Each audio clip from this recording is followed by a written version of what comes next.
There were two things that allow us to play our best. I think that Paul Azinger did. One was he got everybody invested in the process, who the picks were going to be, who was going to be in their pod, when they would play, and they had a great leader for each pod. Yeah, I had a different philosophy as far as being a captain of this team. It takes 12 players to win. It's not pods, it's 12 players. And I felt I based my decisions on, yes, I did talk to the players, but my vice captains are very instrumental in making decisions. Again, you have to go with the evolution of the playing of the match to see who's playing the best and who to play with whom. And that's what I did.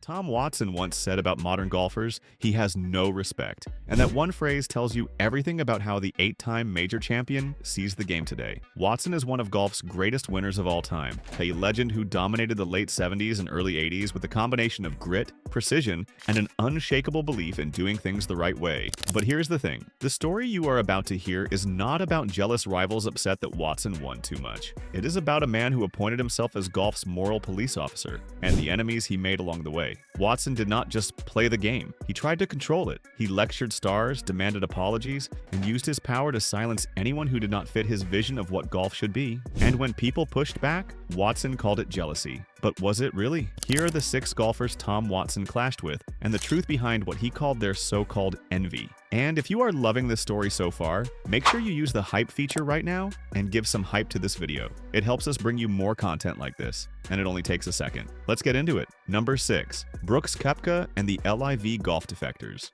In 2023, Tom Watson wrote an open letter to PGA Tour Commissioner Jay Monahan that read like a moral sermon wrapped in a demand for punishment. Watson was furious about the wave of players leaving the PGA Tour for LIV Golf, the Saudi-funded rival league that was offering massive contracts to some of the biggest names in the sport. And Watson did not hold back. He questioned the moral issue of accepting Saudi funding, citing concerns about 9/11 families and human rights abuses. He lamented that the togetherness of the sport had been permanently damaged, specifically mentioning how the atmosphere at the Champions Dinner at Augusta had been destroyed. Watson said, "We want to get together like we were at that Champions Dinner. Right now, we don't have it." But Watson did not stop there. He called for lifetime bans on any player who defected to LIV, not suspensions, not fines, lifetime bans. And at the center of his anger was Brooks Koepka, a multi-major champion who Watson believed had a unique responsibility to protect the sanctity of the PGA Tour. For Watson, Koepka's decision to leave was not just a career move, it was a betrayal of the institution that had built his legacy. Watson spent his entire life elevating the prestige of the PGA Tour, and watching someone like Koepka walk away for what Watson saw as nothing more than money felt like a personal insult. The currency Watson valued most, tradition and prestige, was being devalued right in front of him, and he could not stand it. Watson framed his anger as a defense of integrity, but there was something deeper going on. This was a man who had spent decades as the voice of a certain era in golf, and now that era was slipping away. The togetherness he talked about was not just about dinners and handshakes, it was about control. Watson wanted the game to stay the way it was when he was on top, and LIV Golf represented everything he hated about the modern version of the sport. Money over tradition, individual gain over collective respect. And when players like Koepka made that choice, Watson saw it as proof that the new generation had no respect for what came before them. But here's the question. Was Koepka jealous of Watson? Or was Watson struggling to accept that the game had moved beyond the rules he thought were sacred? Number 5. Tiger Woods. If Watson could call out the biggest names in the modern game, imagine how he treated the biggest star golf has ever seen. After Tiger Woods' personal scandals became public in 2009, Watson did not stay quiet.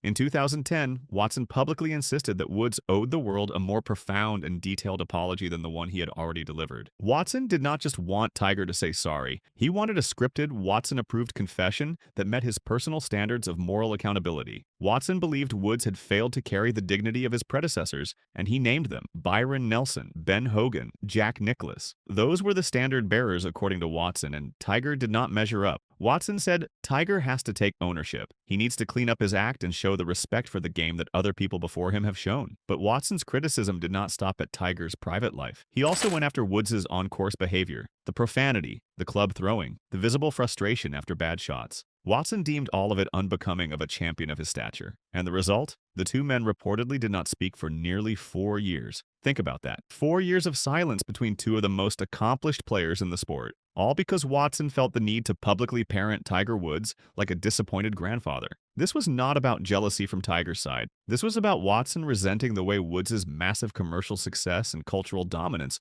overshadowed the traditional values Watson spent his life defending. Tiger represented a new era, an era where personality, marketability, and raw talent mattered more than quiet dignity and old-school etiquette, and Watson hated it. By framing his critiques as moral accountability, Watson tried to reestablish the relevance of the old guard over the Tiger era. But all he really did was prove that he could not handle the fact that the game had moved on without asking for his permission. Number 4. Phil Mickelson. The conflict between Tom Watson and Phil Mickelson is one of the most brutal public breakdowns in golf history, and it happened on live television. At the 2014 Ryder Cup at Gleneagles in Scotland, Watson was the American captain, and his management style was a disaster. He ran the team like a dictator. There was no communication, no collaboration, no trust. And then Watson made a move that stunned everyone. He benched Phil Mickelson and Keegan Bradley for an entire day on Saturday without explanation. This was Phil Mickelson, one of the best American players of all time, sitting on the sidelines while Europe dominated. The United States lost the match 16.5 to 11.5, and then came the press conference.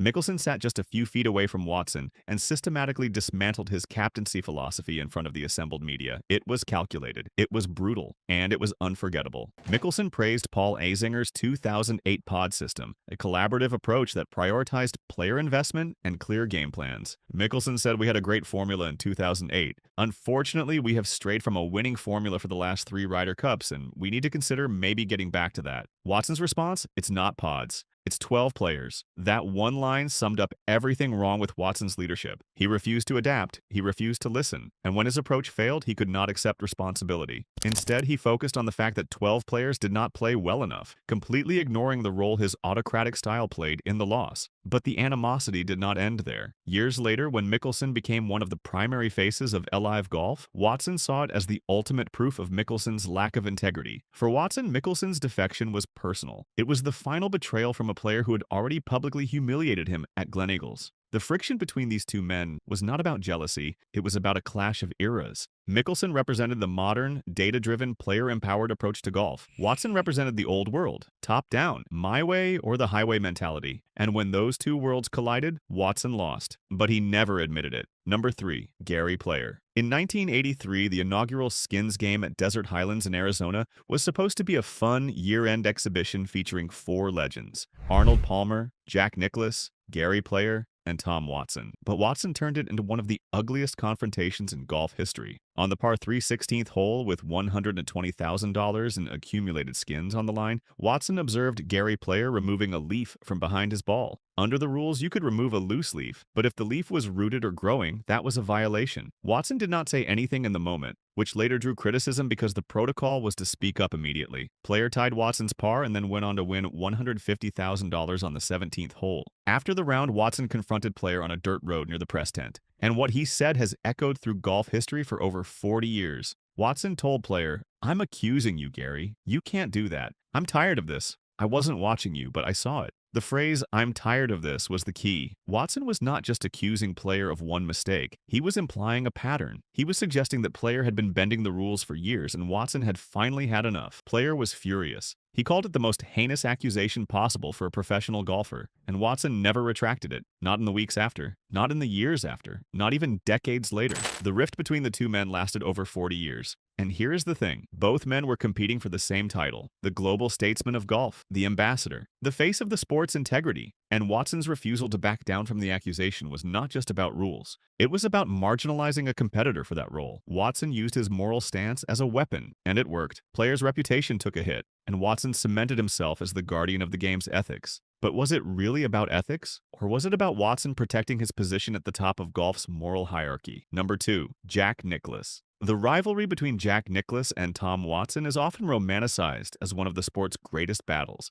and in many ways it was. Watson beat Nicklaus into second place in 4 major championships, and the most famous of those was the 1977 Open Championship at Turnberry, the duel in the sun. Watson edged Nicklaus by a single stroke after a final round duel that is still considered one of the greatest moments in golf history. And it was the moment Watson definitively dethroned the Golden Bear as the world's #1 player. After the round, Nicklaus put his arm around Watson's neck and said, "Tom, I gave you my best shot, but it wasn't good enough." That was probably the biggest change in my career, Watson later recalled. It was a gracious moment, a respectful handshake between two champions. But beneath the surface, there was something else going on. Nicklaus later admitted that Watson was one of only two players, alongside Lee Trevino, who were simply never intimidated by him. And for Nicklaus, whose primary psychological weapon was his formidable aura, that was deeply frustrating. Nicklaus was used to opponents crumbling under the pressure of playing against the greatest golfer of all time. But Watson did not crumble. He did not flinch. He played with a cool indifference that rendered Nicklaus's mental warfare useless.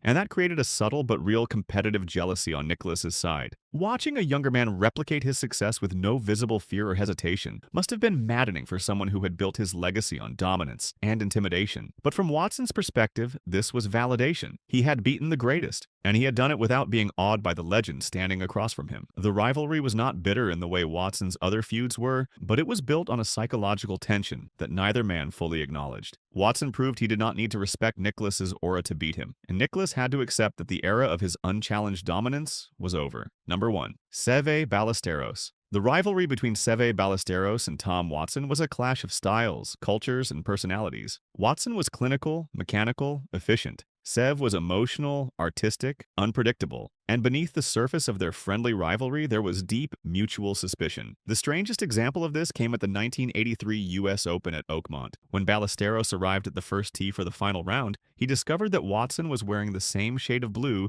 that Seve traditionally wore on Sundays. For Seve, blue was his power color. It was part of his ritual, his identity, his psychological armor, and seeing Watson in the same color unsettled him deeply. Sev suspected it was deliberate psychological warfare. Watson denied it, saying it was just a coincidence. But Sev was not convinced. Years later, he said, "One thing I find out as soon as I walk on the first tee is that Tom Watson was wearing blue. I didn't really like that. Only he knows the right answer or the truth." That comment reveals everything. Sev believed Watson's stoicism masked a ruthless, gamesmanship-oriented approach to major championships. And whether Watson did it on purpose or not, the incident showed that both men were operating on a level of psychological combat that went far beyond the golf course. This was not jealousy in the traditional sense. It was suspicion, competition, a belief that the other man was willing to use any edge, even the smallest psychological trick, to gain an advantage. And in that environment, trust was impossible. But here is the twist. There is actually a seventh person Tom Watson feuded with, and this one might be the most telling of all. Gary McCord. McCord was not a golfer. He was a CBS broadcaster. And in 1994, during the Masters, McCord made a couple of jokes on air. He said the greens at Augusta were bikini wax to describe how fast they were. And he referred to a treacherous area behind the 18th green as a place for body bags. Harmless commentary, right? Not to Tom Watson. Watson was so furious that he fired off 2 letters. One to Augusta chairman Jackson Stevens, one to CBS producer Frank Cherkinian. And in those letters, Watson called McCord a legion on the sport and the Howard Stern of a TV golf. Watson's campaign was successful. Augusta National permanently banned McCord from the Masters broadcast, making him the only TV broadcaster ever banned from the tournament.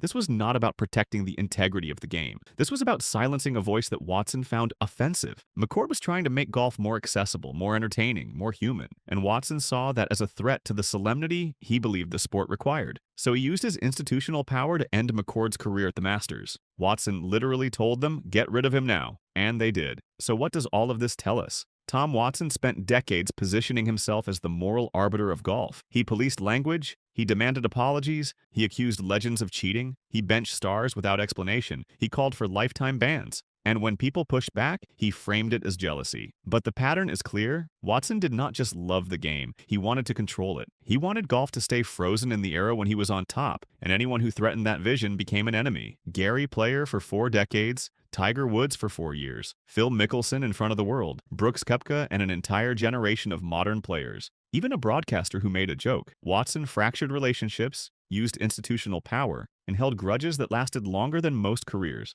And the jealousy he saw in others? It might have been a projection of his own struggle to stay relevant in a game that was moving beyond his influence. But here is the thing. Despite all the conflict, despite all the feuds and all broken relationships, Tom Watson's love for golf was absolutely real. He cared deeply about the traditions, the integrity, the history of the sport, and even if his methods were flawed, even if he handled things badly, that passion is part of why his career still matters. Watson won 8 majors. He dominated an era. He beat the greatest players of his time. And his belief that the game deserved respect, even if he took it too far, came from a genuine place. So maybe the lesson is not that Watson was wrong to care about the game he loved. Maybe the lesson is that caring too much, holding on too tightly, and trying to control what cannot be controlled, that is what turns legends into lonely gatekeepers. If you enjoyed this story, make sure you hit that like button, subscribe to the channel, and drop a comment telling us which Watson feud surprised you the most. We will see you in the next one.